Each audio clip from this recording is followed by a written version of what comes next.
Boa noite. Boa noite. O custo das campanhas eleitorais. O Ponto Poder Eleições mostra hoje os gastos dos candidatos a prefeitos e a vereadores em 2020. E a gente também entrevista o candidato do PROS à Prefeitura de Fortaleza, Capitão Wagner. É agora, o Ponto Poder Eleições está no ar.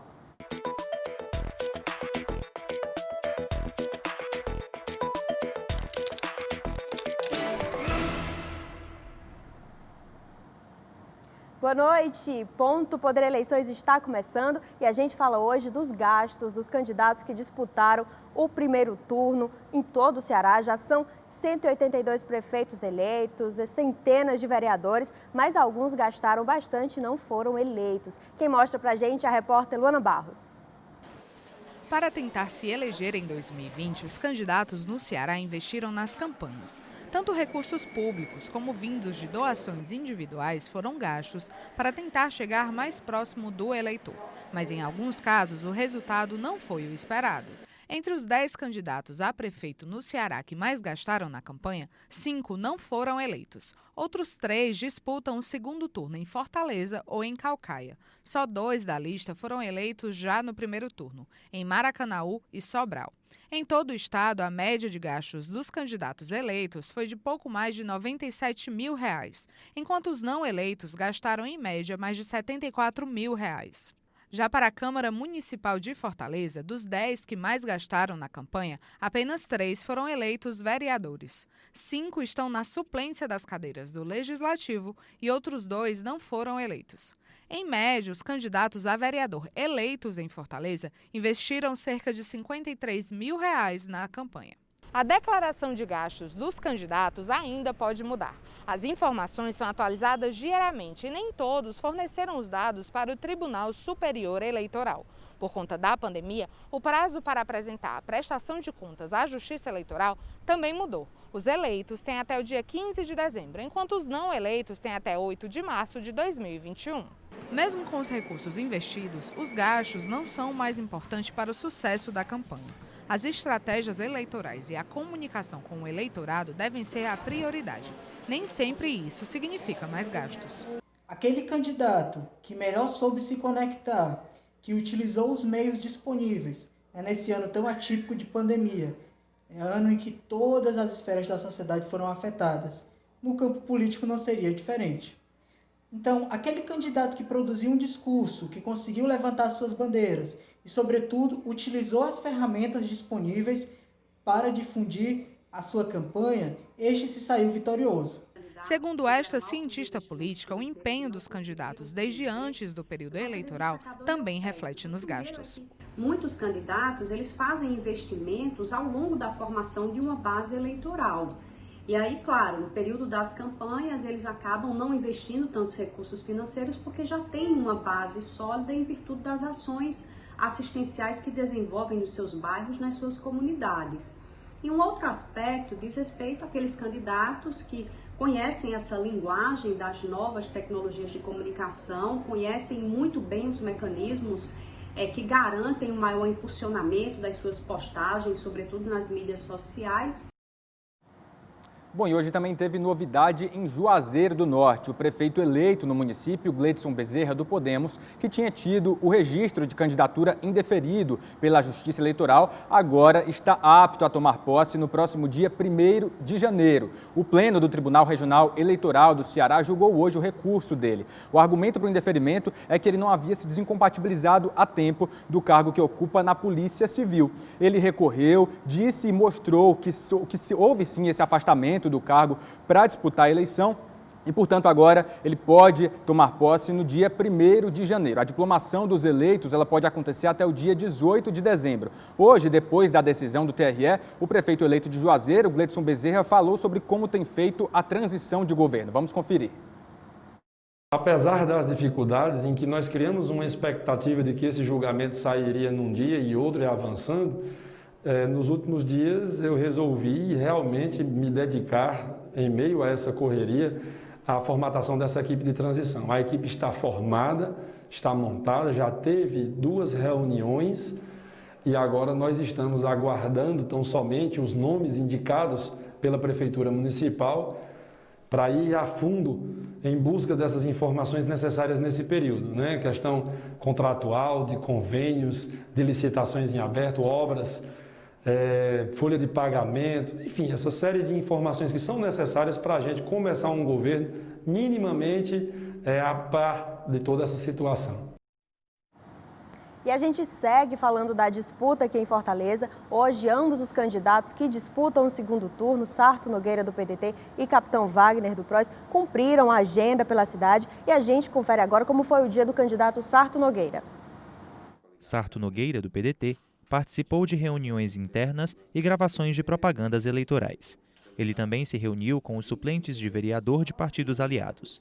Em entrevista, o candidato detalhou propostas para a mobilidade urbana da capital. Ele defende investimentos no transporte coletivo, construção de novos terminais, além da ampliação do uso de modais alternativos para o deslocamento dos fortalezenses. Ampliar, por exemplo, o bicicletar, as estações de bicicleta, né? A política de bicicleta é muito importante porque economiza no bolso do trabalhador. A gente tem um programa de dar bicicleta para quem mais precisa, é esse o nome do programa. É saudável, não polui, ajuda a saúde física e a saúde financeira de quem usa a bicicleta. Ampliar ciclofaixas e ciclovias é usada a meta de em mais 150 quilômetros. Bom, você viu aí então a agenda de campanha de hoje de Sarto Nogueira do PDT. Daqui a pouco a gente vai falar ainda da agenda de campanha de Capitão Wagner aqui no estúdio. Depois do intervalo nós recebemos, então ele já está aqui com a gente, Capitão Wagner, candidato do PROS, para a entrevista daqui a pouquinho. O intervalo é rápido, a gente volta já.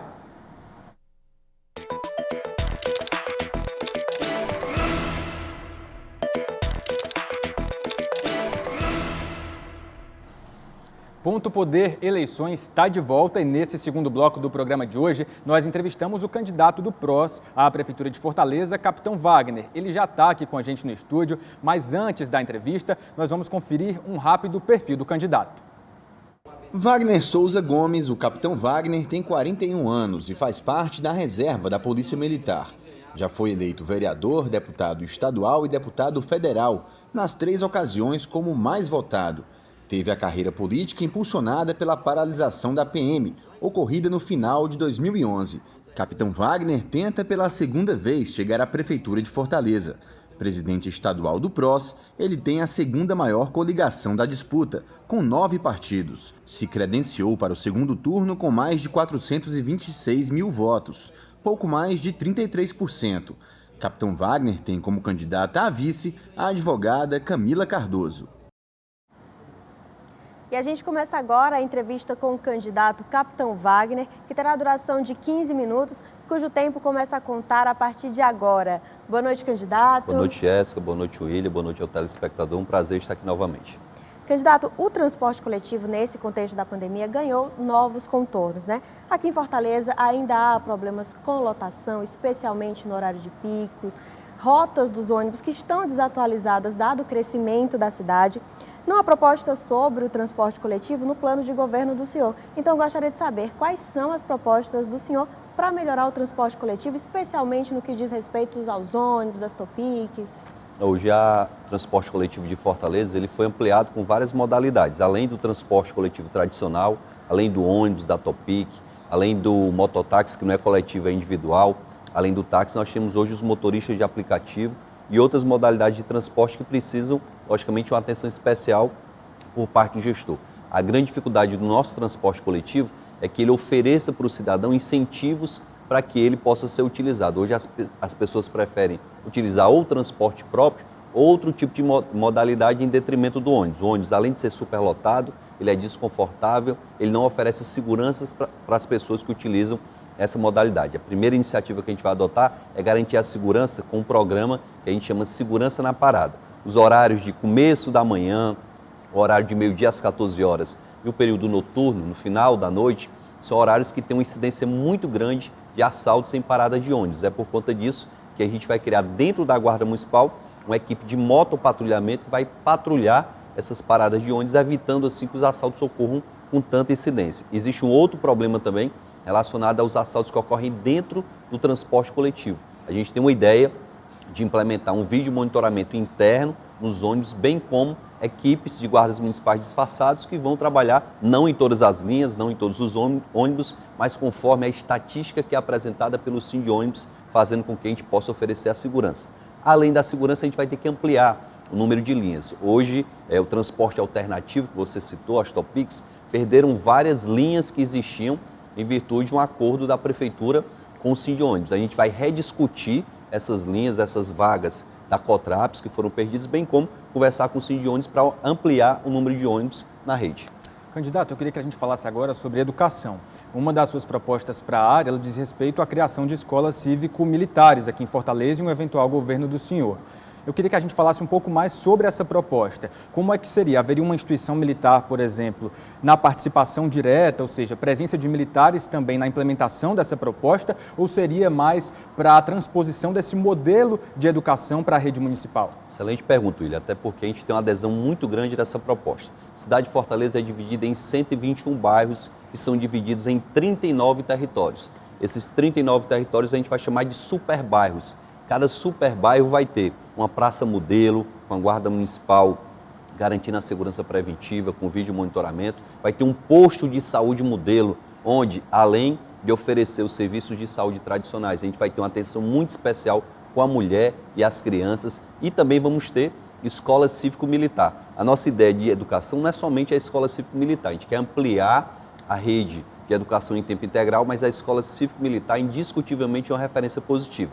Vou citar Juazeiro do Norte. Existia uma escola em frente ao quartel da Polícia Militar em Juazeiro do Norte e tinha os piores índices educacionais da cidade. O que foi feito? Foi passado o modelo de gestão da escola para a Polícia Militar. Hoje a gente tem um colégio da Polícia Militar de Juazeiro. No primeiro ano de funcionamento, a gente teve 80% de aprovação no Enem. No segundo ano, 90%. A gestão do prédio, a disciplina e a organização do equipamento é feita nos moldes que as escolas militares são desenvolvidas. Mas a parte pedagógica, o grupo de professores que vai administrar a questão pedagógica logicamente, os professores, são os professores da rede municipal tradicional. A gente não vai interferir na questão pedagógica, apenas vamos garantir material de qualidade, uma farda de qualidade, a gente vai garantir a segurança do professor, das crianças e dos funcionários e deixar a família muito tranquila em relação a tudo que acontece no ambiente escolar. Hoje, há uma violência muito grande, William, só para concluir, no ambiente escolar, nas escolas municipais, e fiquem tranquilos que a nossa intenção, de forma nenhuma, é militarizar a escola. Pelo contrário, é oferecer educação pública de qualidade, sem que haja necessidade de fazer a seleção para o ingresso nessa escola. Sempre que alguém fala em escola com modelo militar, dizem, não, mas ele tem uma seleção, só os melhores alunos é que vão frequentar. Não, a gente vai fazer nos moldes que foi feito em Juazeiro do Norte.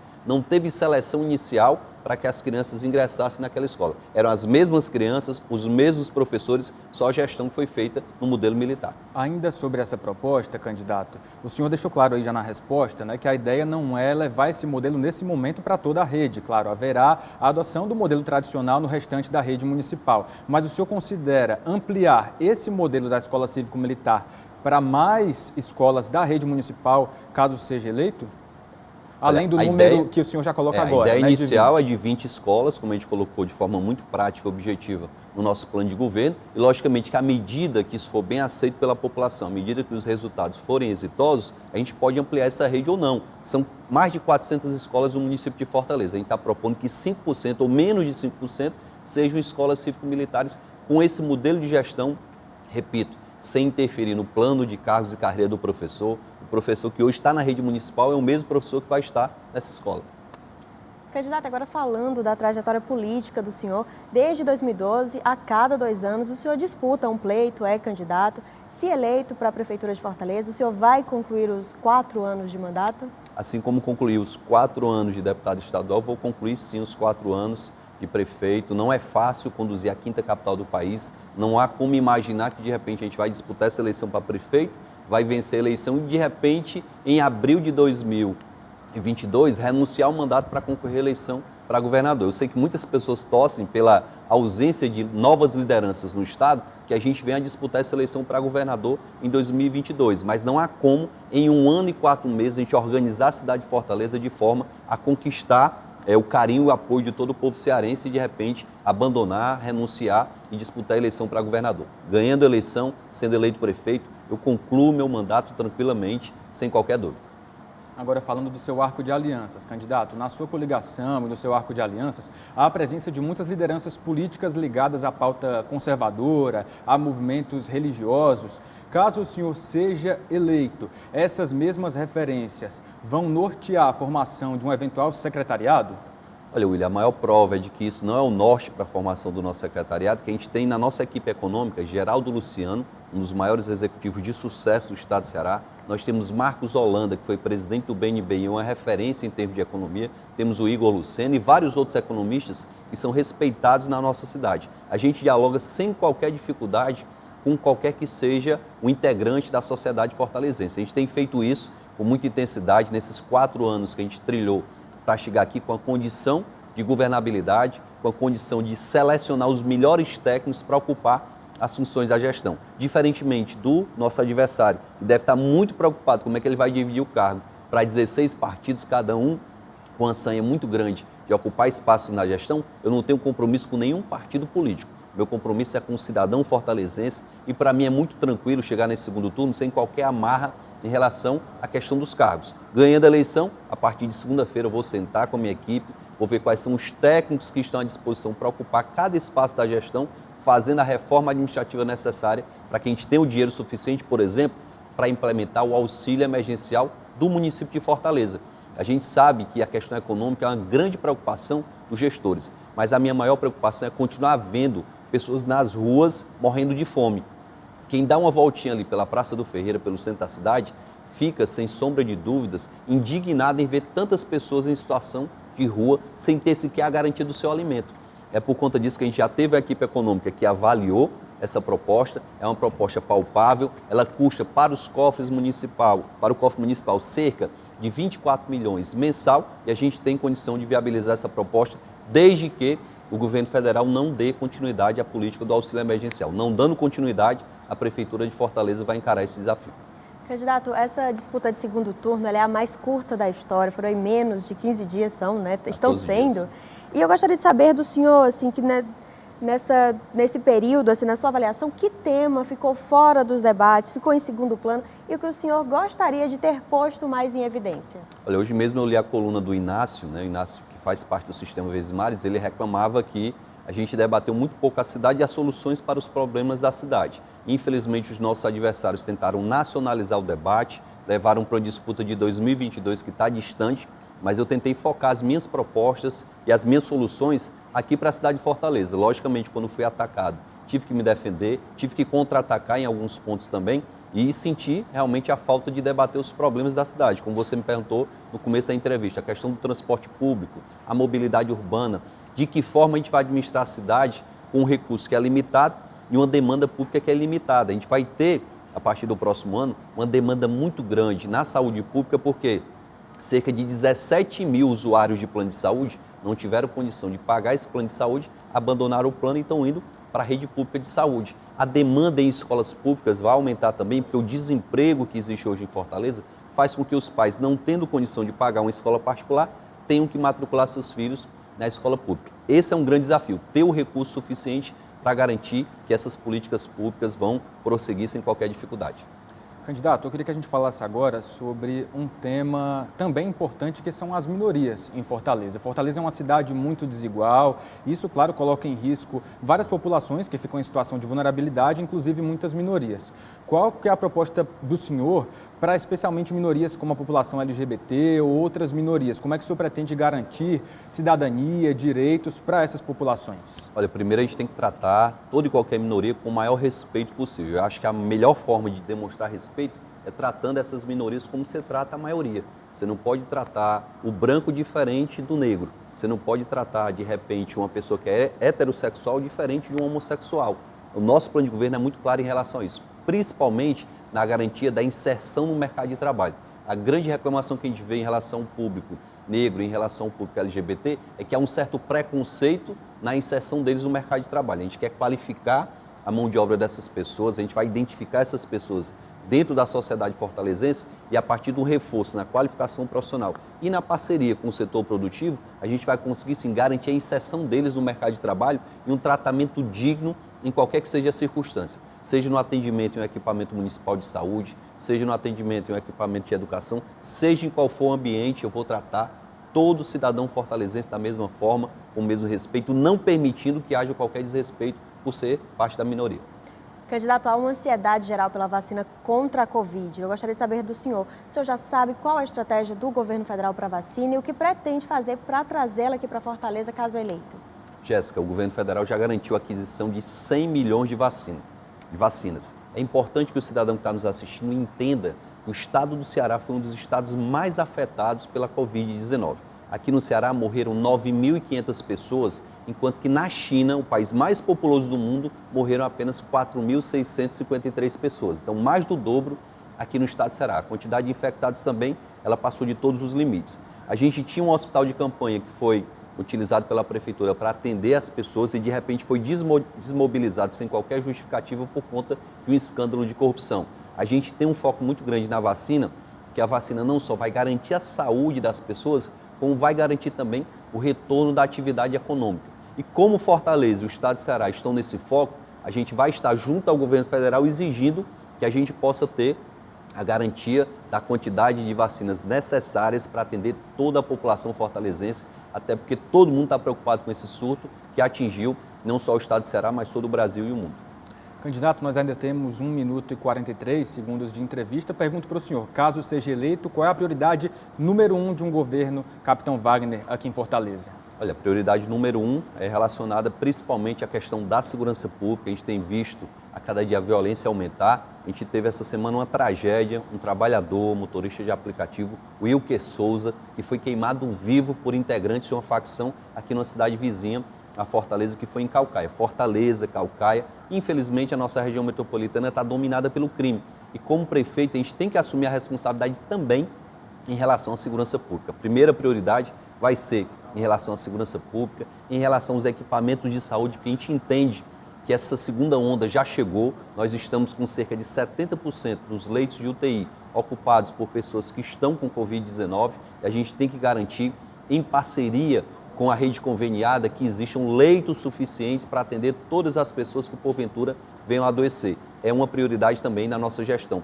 E a gente não pode esquecer a questão econômica. Minha prioridade vai ser facilitar o retorno das atividades econômicas baseado e respeitando sempre os critérios estabelecidos pelas autoridades sanitárias. E é por conta disso que eu aproveito esses 30 segundos para pedir a cada cidadão que nos assiste nesse momento, já parabenizando aqui o Ponto Poder pela iniciativa de nos dar esse tempo, para votar 90, votar pela renovação, votar por alguém que construiu a partir da periferia da cidade de Fortaleza, por alguém que foi criado no João 23, um policial militar que conquistou seu espaço na política a partir do seu trabalho, a oportunidade de deixar o seu legado. Eles já tiveram a oportunidade deles, já deixaram o legado deles. Peço uma chance, uma oportunidade para mostrar o meu trabalho. Candidato, fim do tempo. Muito obrigada pelo diálogo, pela participação. Uma boa noite. Boa noite. Obrigado pela presença aqui com a gente no Ponto Poder Eleições, candidato. Aproveita então a presença do candidato Capitão Wagner aqui para falar agora também dos candidatos a vice-prefeito aqui de Fortaleza. A primeira pesquisa Ibope nesse segundo turno mostrou que mais de 50% da população não sabe quem são os candidatos a vice. Então, a partir de hoje, a gente mostra quem são eles. A candidata a vice na chapa de Capitão Wagner é a advogada Camila Cardoso. Ela respondeu a algumas perguntas feitas pela nossa equipe. Casada, advogada, mãe de 2 meninos, o Caio e o Cauã, vice do Capitão Wagner, sem histórico político, mas assumindo com muita responsabilidade a candidatura de se tornar a vice-prefeita da 5ª maior capital do país. O projeto foi realizado na perspectiva de ser vereadora, mas a causa da qual eu trabalho, que são as pessoas com deficiência, chamou a atenção do Capitão Wagner e eu aceitei o convite com muito orgulho de fazer parte da chapa majoritária com ele. A visibilidade do vice, na minha opinião, nunca teve tanto destaque. E essa foi uma proposta dada pelo capitão, que a vice trabalhasse, que a vice dividisse tarefa com eles, dividisse pastas com ele. Então, essa exigência do capitão me fez entrar na campanha e eu acho que atuei de uma forma muito positiva. Espero que as mulheres que estejam olhando a gente tenham se identificado com isso. A pauta da vice Camila Cardoso, sem dúvida alguma, será o social, o humano, o da mãe, da mulher, da advogada, mas que eu consiga trazer um olhar mais humanizado para uma gestão que geralmente pensa muito no concreto, pensa muito em políticas públicas voltadas para o outro lado da cidade. Eu espero trazer esse olhar mais feminino para a gestão. E o Ponto Poder Eleições de hoje vai chegando ao fim. Vamos nos despedindo por hoje, mas amanhã tem mais. Amanhã tem mais. O entrevistado de amanhã é o candidato do PDT à Prefeitura de Fortaleza, Sarto Nogueira. Para ficar por dentro de tudo que acontece na campanha, não esquece, vai lá no pontopoder.com.br. Uma boa noite para você, muito obrigado pela sua audiência. Até amanhã. Boa noite, até amanhã.